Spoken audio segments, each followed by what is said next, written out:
Welcome to the Creative Chats Podcast with Mike Brennan. Welcome to another episode of Creative Chats. It's the podcast for artists, makers, and content creators where we talk about creativity, the creative process, and story. I'm your host, Mike Brennan. You can connect with me on my website, which is mikebrennan.me. And while you're there, I would love for you to check out the tab that says Daily Creative Habit.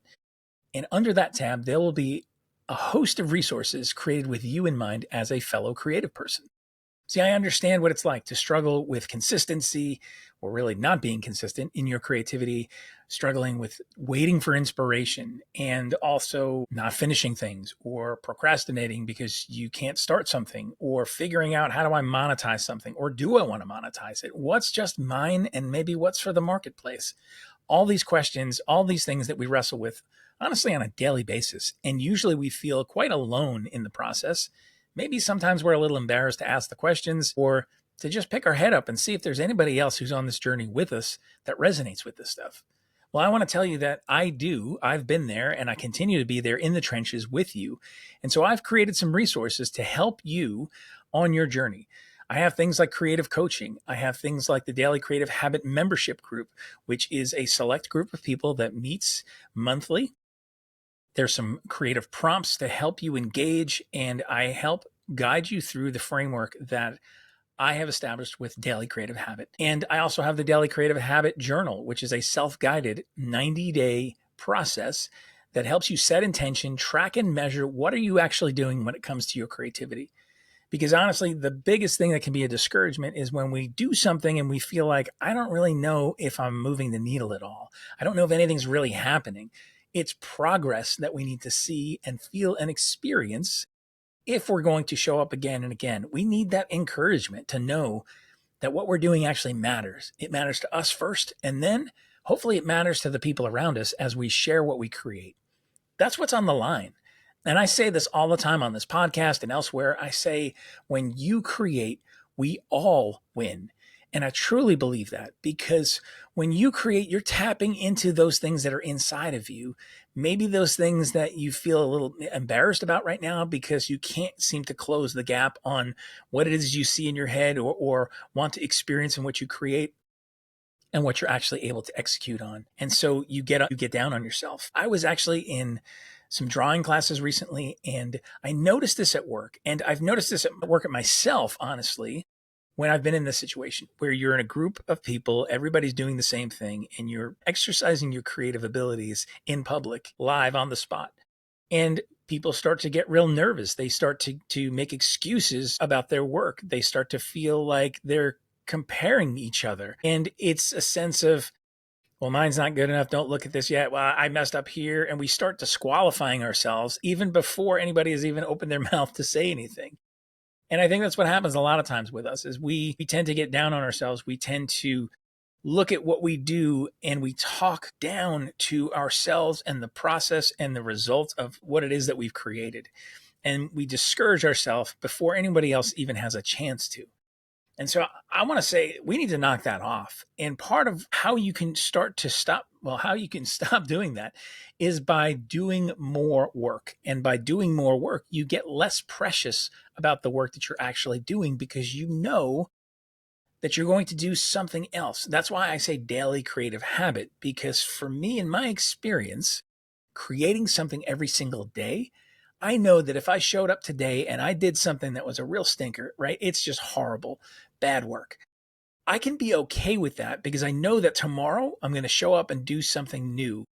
And I can leave this in the past, or I can learn from it and say, why did it not work out the way that I wanted it to? What is it that I can learn about this? Maybe I was just having an off day, and we all have that. That's okay. But regardless, all these things are a part of the creative process. And so things like the Daily Creative Habit Journal helps you set intention. What is it that I want to create? How do I want to create it? And then it helps you track and measure. You set intention in the morning saying, this is what I'm going to do. You check in with yourself at the end of the night and say, did I do what I promised myself I would do? And if I didn't, why didn't I? And it's not about a judgment thing. It's simply about collecting data, and it's about you tracking and measuring so that you know it's not just kind of going with the flow, and the flow makes you drift to places that you never intended to go. So it really helps you show up, do the work, and then start to see some results. So if you're interested in that, if you're interested in any of the resources, again, you can go to dailycreativehabit.com or mikebrennan.me and poke around on some of the other tabs there as well. I have some of my artwork, like some of the stuff you see behind me if you're watching on YouTube. And I have all sorts of books and resources available for you. So swing by, check that out. Now, today I want to talk about something that is real timely. I was at a networking meeting last week, and this was a great room filled with people who, all sorts of industries, but had a similar heart. And that heart was to serve people and to lean in and to better themselves. And so as I'm there, there's a panel of people who are talking about various things, kind of leadership ideas and entrepreneurial ideas. And the topic came up of AI. Now, I know, before you roll your eyes or before you get too excited, because maybe you're in one of those two camps that seems to be the only two, where you're really excited about AI and you can't wait till the next updates and you're diving in wholeheartedly and you're amazed at all the things that are happening. Or you're on the other side where your AI is the devil and we need to come out with pitchforks and this thing needs to go down. We should not be using AI and just really rallying against. I have to say that honestly, I think there's no putting the genie back in the bottle at this point. AI is here and it's only going to continue to grow and it's accelerating at a rapid rate. So the question is, what do we do about this as creative people, as artists? What do we do when we see some of this stuff maybe even threatening our livelihood? I'll be honest, as a graphic designer who has been in the field for years, I have seen how this has affected me not getting jobs or people using AI because they think they can do it themselves. And AI is a tool, just like anything else. It's a powerful tool. And depending upon how you use it, it can be a help or a hindrance, I believe. So I'm not trying to convince you one way or another. I do hope that you can have an open mind at wherever you are in this, that if you are someone who is really gung-ho about AI, you can understand people on the other side who are saying, I'm scared, I don't like this, this has changed at a rapid pace and perhaps wiping out whole industries. It's a kind of crazy time. And if you're on that side of things where you're very much against, I want to just really challenge you to think about how can you learn, how can you understand what is happening, and perhaps even use where you feel comfortable. Because if you stick your head in the sand, it's only going to pass you by and it's going to make things worse. I remember being around people who, when I was graduating art school, I was the guy who came into the ad agency who knew how to use the computer. Ooh, gasp, right? I'm not that old, but I was there at a time at which there was this shift in the industry where people stopped doing a lot of things by hand. There was an actual, what they refer to as a bullpen in this advertising agency that I worked in. And there was a guy there who would do airbrushing and who would do hand silhouetting on things like painting things. There were people who crafted things with their hands, and that work started to dry up even within the agency, and they had to start looking for other opportunities elsewhere.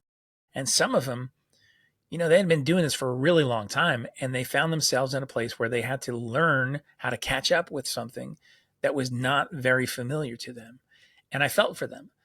But this is the way of technology. And unfortunately, or fortunately, this is the way that things happen, even within the creative realm of things, because creativity embraces possibilities, and technology a lot of times makes things possible.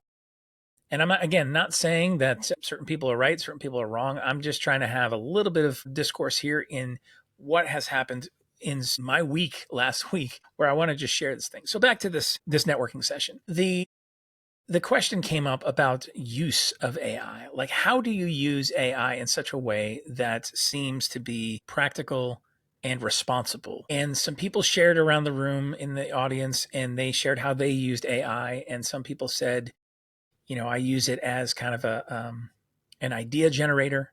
I'll feed it in some things that I'm thinking about and ask it to kick me back some ideas that maybe I'm not thinking about or that wouldn't be readily available for me. It speeds up the process a little bit for them. Other people readily confessed that they said it's social media captions or blog posts, things like that, maybe sales copy, where they punch something in and there's their prompt and they get something out and they simply copy and paste. And everyone admitted in that room, and yours truly, I've done that before in the past, but there's something there about when you let AI do all the heavy lifting, like all of it, I think you cheat yourself. I remember being in probably fourth grade, fifth grade, and we had these old textbooks, math textbooks, and I hated math. I mean, I just really despised it. And so what was happening here was we would get our homework, we would have to dial things in to go, okay, here, do these problems,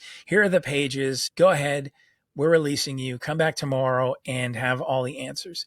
And so math is math, right? Like it's not like you're going to have different opinions. Like someone says, well, in my opinion, my truth of this math problem is X. And somebody else says, no, well, I believe it's Y, right? Like math is math. And yet I hated this. I hated trying to do all this stuff, even as a young child.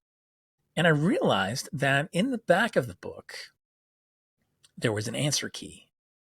And I'll never forget the day that I discovered that, because all of a sudden I thought to myself, oh man, you got to be kidding me.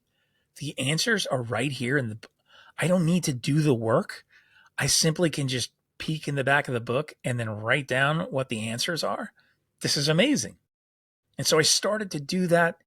And I also started to do something else, which is not related to what I'm talking about necessarily, but I started to realize that because they were old textbooks, every once in a while you would have a page that was perhaps ripped out completely. And you could come back in the next day and say, well, I couldn't do those problems because my textbook was missing that page.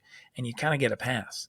And so every once in a while, I'd even rip a page out of the book and I would flush it down the toilet to destroy evidence so that I didn't have to do this. I mean, this is the level at which I was trying to get away with not doing this math. Okay, you understand? But something happened beyond all that, what I just described. And that is, I robbed myself. I robbed myself of the opportunity to learn and to use my brain in a certain way. And from that point on, math was and is always a problem because I took the easy way out. I let something else do the work for me. And I think this is part of the danger at which we can find ourselves with AI if we're not careful, where we're trying to let it do the work for us. Now, define the work. I'm talking about the stuff that's like your thinking, your agency over something. Don't farm that out. Don't give that responsibility to a machine, to AI, to somebody else that you know, nothing like that, because you will cheat yourself. You will not be able to use your creative abilities like you once did. You'll start to feel this dip in things because it's like not exercising a certain muscle. And you're letting somebody else do all the work. In this case, it's AI. You're letting AI do all the work. So for me, when I started realizing that, like, if there are certain types of text copy that I want AI to create for me, I would start leaning on it a little bit more. And if I wasn't careful and I got lazy, I would notice that the next time I went to sit down and write something without the assistance of AI, it was like, right, like I feel like it's not quite as accessible. I feel like it's not quite in the zone. And it was a little bit more effort I had to put in because I hadn't flexed that muscle in a little bit. I was leaning too much on a tool, basically. And I think whatever the tool is, regardless if it's AI or if it's something else, if we lean too much on the tool to do the job and not use it as a tool, again, we're robbing ourselves. We're doing ourselves a disservice. And so I want to challenge you to think about, first off, what are your thoughts around AI? And how could you start to introduce some things of perhaps the opposite side, if you will? Someone who might be sitting across the table from you who has a different opinion on AI and the use of AI. How could you talk about things in such a way with empathy and not have it be a charged conversation like politics? The goal here is to understand, to be heard, to embrace something that is outside of yourself, your own perspective. It's an opportunity to learn regardless. And again, this is happening whether or not you engage or not. You don't have to look very far into headlines, into social media, into what's happening in technology to know that this is happening at a rapid pace. So what are you going to do about it? It's your choice. And I'm not going to say somebody's right or wrong, but again, it's your choice. Either way, just be intentional about it and take action about it. And don't hand over your agency to someone else or to a tool or to AI. Keep engaging, keep showing up, creating, keep flexing those creative muscles. Use tools for what they are. They're tools. Tools are going to change. Methods are going to change. It's you, your concept, your abilities, your way of showing up and creating. That's the thing you really need to hang on to and use these other things to help you in your creation process. So, the moral of the story here is this networking event, people were able to kind of do that and share. They joked at one point, well, this is kind of a debate, this is maybe a little bit of a hot topic. It never got heated, thankfully, because I think the people in the room were willing to engage in a conversation and willing to be respectful and empathetic towards people who maybe had a differing opinion and view than they did. And that's simply what I am throwing down as the charge here. Be willing to have dialogue like that, because I think we've lost the ability to do that. The world that we live in right now is so polarized with everything, that we've lost this ability. So maybe we can reclaim a little bit, even with this particular subject matter. A couple of days after that, I was at a art crawl that I was all set up at here in Franklin, Tennessee. And a woman approached me and saw me, and I was actually doing some live painting. And she started to ask me some questions. And at one point, there was a group of girls who came over and they were interviewing me for a school project, asking me some questions. And one of the questions had to do with my first inspiration when it came to art. And I shared that it was about cartoons and about watching Looney Tunes and Woody Woodpecker and all these comic strips, all these kind of things. And so those girls left. This woman came by and she said, I overheard you talking about that. And so she started to engage with me, talking about my art, talking about what inspired me, talking about tools. And then things came around to, of course, AI. And she said, what do you think? And that feels like a loaded question, right? Especially when you're not sure why someone's asking you. And perhaps they've got their opinions and they're ready kind of to go. Thankfully, this wasn't one of the situations. But what happened as a result was we had a dialogue about this, and she had mentioned that she was a creative person as well and hadn't done as many things recently. But we talked about what does that look like right now and how is it changing things, and certainly a sense of responsibility that I think is on us as users of AI or technology or any tools. To have a conscience, to not simply use this as an opportunity to step on other people or, again, farm out our agency over ourselves and our thinking, our conceptualizing, but use it where we can to get to the work perhaps quicker, perhaps get results that we wouldn't necessarily get because they're adjacent to what we would normally go to, our biases, but realizing also that like the quicker that things happen, the more is expected of us. Like if we're able to crank out, if you will, things creatively, then everyone expects you to do more quicker. I mean, that's been the case with everything, right? Like dishwashers and all sorts of household appliances. Like it was supposed to make life easier and give us more time. What happened with that time? I don't think that you would think to yourself, I have too much time available to myself. I think if anything, we find other problems to solve and we are expected to do more because now we don't have to use that time to do those other menial tasks. And so we just need to be real careful about this. And the challenge is before us, and it's a moving target. So this is not by no means the end of a conversation. This is just simply me coming to you, bringing something that is very timely for what has happened in my week, the last 7 days. This topic has come up twice in person, and of course is always online. You see it all over in social media and elsewhere. So just some food for thought. And again, remember, if we're talking about AI, if we're talking about programs, if we're talking about tools, whatever it is, that's exactly what it is. It's a tool. It's something that should never replace you as the creative thinker, as the person who is the author, the artist, the maker. Keep making. Tools will come and go. A lot of things will change. But you maintain who you are. Find out more and more of why you do what you do. Lean into your superpowers as a creative person. Do those things that only you can do. That weird combination of things that you have as far as interests and abilities, knit them all together, because that's what makes you you. No matter how strange or weird or whatever you think it is, that is actually the thing that can attract people to you to say, oh, that person gets me because they also love all these other things. They create in such a way that I resonate with what they make. Be that person again and again and again, regardless of the tools, regardless of the resources, regardless of the process. Keep being you. And as I always end these episodes, the charge is go create something.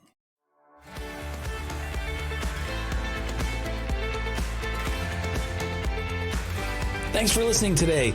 I'd appreciate it if you would subscribe, leave a rating and a review. It really helps this podcast be seen and heard by others.